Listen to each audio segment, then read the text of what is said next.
வணக்கம் சுபிக்ஷா டிவி நேயர்களே, உங்கள் அன்பான சயின்டிபிக் வேதிக் அஸ்ட்ராலஜர் அஸ்ட்ரோரஞ்சி பேசுகிறேன். நல்லது நினைப்போம், நல்லதே நடக்கும். இந்த வீடியோல நம்ம என்ன பார்க்க போறோம்னா, கன்னி ராசிக்கு மே 2024 எப்படி இருக்க போகிறதுங்கிறது பார்க்க போறோம். இப்போ பாத்தீங்கன்னா, அதுக்கு முன்னாடி நம்மளுடைய சேனல் ஃபர்ஸ்ட் டைம் வரவங்க கண்டிப்பா சப்ஸ்கிரைப் பண்ணிக்கோங்க. உங்களுக்கு பிடித்த வீடியோஸ் ஃப்ரெண்ட்ஸ் அண்ட் ரிலேட்டிவ்ஸ்க்கு ஷேர் பண்ணுங்க. இப்போ கன்னி ராசிக்காரர்களுக்கு மே 2024 எப்படி இருக்க போகுதுன்னு பார்க்கும் பொழுது, ஆண்டு கிரகம் என்று சொல்லப்படுகிற கேதுவும் ராகும், கேது ராசியிலும் ராகு 7ஆம் இடத்திலும் நீடித்திருக்க போகிறார் மே மாதம் முழுவதும். அதே போல் சனியும் பாத்தீங்கன்னா 6ஆம் இடத்திலே இருந்து நீடிக்க போகிறார். குரு பாத்தீங்கன்னா இதுவரை உங்களுக்கு அஷ்டமத்தில் இருந்து எந்த விதத்திலையும் பெரிய ஒரு பலன் கொடுக்க முடியாத நிலையில் இருந்த குரு 9ஆம் இடம் என்று சொல்லப்படுகிற பாக்கியஸ்தானத்தில் வருவது ஒரு அருமையான ஒரு மாற்றத்தை வாழ்க்கையில கொடுக்க போயிருதுங்க. உங்களுடைய ராசி 5ஆம் பார்வையா பார்க்க போறார். நிறைய ஹோப் வரப்போகிறது. பிளான்ஸ் எக்ஸிக்யூட் பண்ணக்கூடிய அளவுக்கு நிறைய யுக்திகள் வரப்போகிறது. மாணவர்களுக்கு ஒரு கான்பிடன்ஸ் வரப்போகிறது. தொழிலதிபர்களுக்கு ஒரு மிகப்பெரிய ஆம்பிஷன் வரப்போகிறது. இல்லத்தரசிகளுக்கு இதுவரைக்கும் இருந்த ஒரு பிரச்சனைகளும் ஒரு கருத்து வேறுபாடுகளும் நீங்கி கொஞ்சம் அன்பு பாராட்டக்கூடிய ஒரு குடும்பத்துல ஒரு சுப விஷயங்கள் நடக்கக்கூடிய விஷயங்கள் தென்பட போகிறது.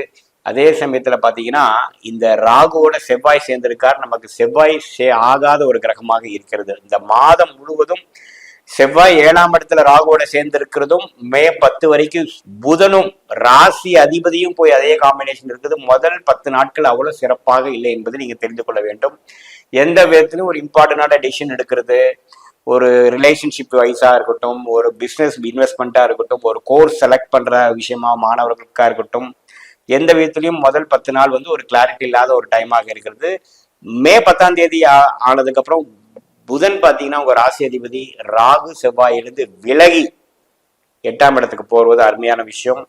19 வரைக்கும் சுக்கிரனோட சேர்ந்து ஓரளவுக்கு நல்லாகவே இருக்கிறார். 19க்கு அப்புறம் சுக்கிரனும் பாத்தீங்கன்னா 9ஆம் இடத்துல போய் குருவோட சேர்கிறார். மே 14ஆம் தேதி 8ஆம் இடத்துல இருந்த சூரியனும் 9ஆம் இடங்கிற பாகிஸ்தானத்துக்கு போகுது. ஸோ இதுல என்ன தெரியுதுன்னா, செகண்ட் ஹாஃப் ஆஃப் மே பரிபூர்ணமாக ஒரு நல்ல ஒரு குரு பயிற்சியோட பலனை அனுபவிக்கக்கூடிய ஒரு நல்ல ஒரு செகண்ட் ஹாஃபாக இருக்கிறது. முதல் ஹாஃப் பாத்தீங்கன்னா ரொம்ப கேர்ஃபுல்லாகவும் அந்த குரு பயிற்சியோட பலனை ஃபீல் பண்ண முடியாத ஒரு பலனாக தான் இருக்கிறது. ஏன்னா உங்கள் ராசி அதிபதி சேரக்கூடாத செவ்வாயோடும் ராகுவோடும் சேரும் மிகவும் நீச்சப்பட்டு பலவீனமாக இருக்கிறார். இந்த நேரத்தில் எடுக்கக்கூடிய முடிவு பிற்காலத்தில் வருத்தப்படக்கூடிய ஒரு விஷயமா இருக்கும். அதனால பாத்தீங்கன்னா ஏதோ உங்களுக்கு வரன் வருகிறது, ஒரு முடிவு எடுக்கணும், ஆன்சர் பண்ண சொல்றாங்கன்னா எதுவுமே மே 15க்கு மேல பண்ணுங்க. அவசரப்பட வேண்டாம்.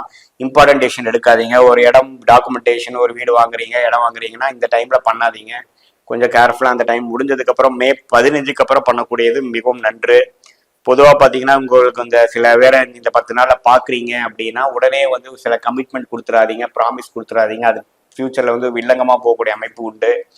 ஸோ முதல் ஒரு 10 நாள் ரொம்ப கேர்ஃபுல்லா இருக்கக்கூடிய ஒரு டைமும், அதுக்கப்புறமும் பாத்தீங்கன்னா கொஞ்சம் முதல் எடுத்த முடிவுகளை எக்ஸிக்யூட் பண்ற மாதிரியே இருக்குமே ஒழிய புதுசா முடிவு எடுக்க முடியாது. என்னதான் இருந்தாலும் ராகும் செவ்வாயும் 7ஆம் இடத்துல இருந்து ராசியை பார்க்கிறாருங்கிறது நீங்க மறந்துடக்கூடாது. ஸோ பொதுவா பாத்தீங்கன்னா இந்த மாதம் கன்னிராசிக்காரர்களுக்கு ஓரளவுக்கு விழிப்புணர்வோட இருக்க வேண்டியதாகவும், நம்மளோட யாரை நம்ம மீட் பண்றோம், கஸ்டமரா இருக்கட்டும், கிளைண்ட்ஸா இருக்கட்டும், நண்பர்களா இருக்கட்டும், கொலீக்ஸா இருக்கட்டும், எல்லாத்துக்கிட்டையும் கொஞ்சம் கேர்ஃபுல்லாகவும் அவங்களுடைய பேக்ரவுண்ட் தெரிஞ்சு பழகக்கூடியவங்களாகவும் நீங்க பாத்துக்கணும்.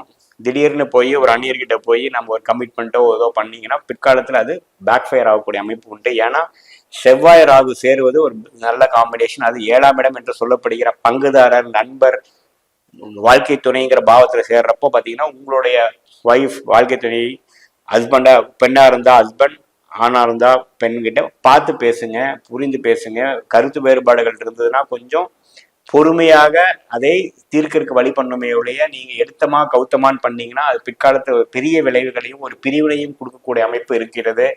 ஸோ அதனால இந்த குரு பயிற்சியினால கொஞ்சம் ஒரு கிளாரிட்டியோட எல்லா விஷயத்தையும் செயல்படணும். இந்த மே மாதத்து பார்த்தீங்கன்னா வெயிட் அண்ட் வாட்ச்ங்கிற மாதிரி தான் இருக்குமே ஒழிய ஒரு எடுத்தமா கௌத்தமாங்கிற மாதிரி ஒரு விஷயத்துல செயல்படக்கூடிய ஒரு மாதமாக கட்டாயம் கன்னிராசிக்காரருக்கு இல்லை. பட் அடுத்து வரக்கூடிய மாதங்கள் குரு பயிற்சியின் பலன்களை பெறக்கூடிய ஒரு அருமையான ஒரு காலகட்டமாக இருக்கும் என்பதில் சந்தேகம் இல்லை. இப்ப பாத்தீங்கன்னா இதுவரைக்கும் நம்ம பார்த்துட்டு இருந்த பலன்லாம் பொது பலன்கள். அதாவது கோச்சாரத்துல ஆண்டு கிரகமாகிய ராகு, கேது, குரு, சனி எப்படி இருக்கிறாங்க பொறுத்தும், மாத கிரகங்கள் என்று சொல்லப்படுகிற சுக்கிரன், புதன், செவ்வாய், இது மாதிரி கிரகங்கள் சூரியன்ல எப்படி இருக்கிறாங்கிற பொறுத்து தான் நம்ம கோச்சாரத்துல பலன் எடுக்கிறோம். பட் உண்மையான விஷயம் பாத்தீங்கன்னா உங்களுடைய ஜென்ம ஜாதகத்துல உங்களுக்கு கிரகங்கள் எப்படி இருக்குது, நீங்க என்ன லக்னம், எந்த சாரத்துல எந்த நட்சத்திரத்துல ஒரு கிரகம் இருக்குது, ஆட்சி உச்சங்கள் எப்படி இருக்கிறது, தசாபுக்திகள் எப்படி போயிட்டு இருக்குது, இப்போ கரண்ட்ல என்ன தசாபுக்திகள் நடப்புல இருக்குதுங்கிற பொறுத்து தான் துல்லியமான பலன்கள் எடுத்து இந்த கோச்சார பலன்களும் இந்த தசாபுக்திகளும் மிக்ஸ் பண்ணி பார்க்கணும். ஒரு 80% பாத்தீங்கன்னா உங்களுடைய தசாபுக்திகள் பலன் கொடுத்து அதுக்கு சப்போர்ட்டிங் ஃபேக்டரா இந்த கோச்சார பலன்கள் நம்ம எடுத்துக்கணும். அதுதான் கரெக்டான துல்லியமான பலன் எடுக்கக்கூடிய ஒரு அணுகுமுறை. ஸோ நம்ம எதுக்கு இது பார்க்குறோம் அப்படின்னு பார்த்தீங்கன்னா, பொதுவாக இப்போ இருக்கக்கூடிய இந்த மாத காலத்துக்கு எப்படி உங்களோட அமைப்புகள் இருக்கு, சாதகமாக இருக்கிறதா சாதகம் இல்லாமல் இருக்கிறதான்னு பார்க்குறோம். உங்களுக்கு சாதகமான தசாபுக்திகள் போகிறப்போ நல்ல பலன்கள், நான் சொல்லக்கூடிய பலன்கள் கொஞ்சம் தூக்கலாகவும், சாதகமற்ற தசாபுக்திகள் போகும்பொழுது நான் சொன்ன சாதகமற்ற பலன்கள் கொஞ்சம் அதிகமாகவும் சாதகமான பலன்கள் குறைவாகவும் இருக்கும் என்பதை நீங்கள் அறிந்து கொள்ள வேண்டும். மீண்டும் மற்றொரு காணொலியில் சந்திப்போம். நன்றி, வணக்கம்.